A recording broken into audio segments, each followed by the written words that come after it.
The poet is no longer living.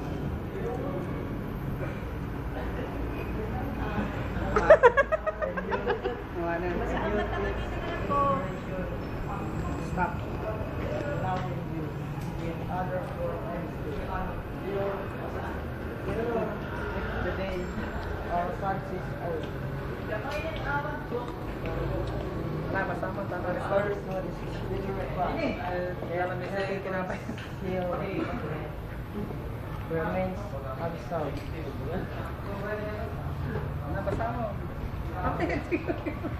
And without it, we but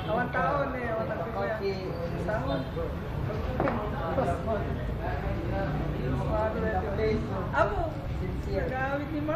That our hearts may fear. We must seize a pen of steel, and with verse and lightning, being a bird of just endure. Views in the castle's fire. Relax. And with songs of love and fire. Go do now to dull repose, for today in sordid rose. I must earn the gold that hired me. Now must I ponder deep, meditate and struggle out. In sometimes I must weep, for he who love would keep. Great pain has undergone, fled are the days of peace, the day of love's delight.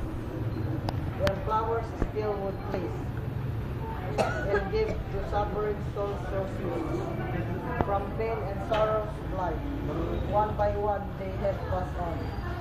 All I love and move among, dead or married from regard. For all I place my heart upon, by fate adverse are stung.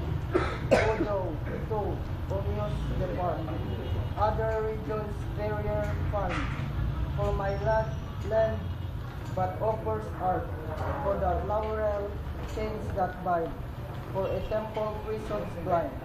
But before thou leadest me, speak, tell me with thy voice sublime, thou boldest ever promising a song of sorrow for the weak, the judge to the tyrant pride.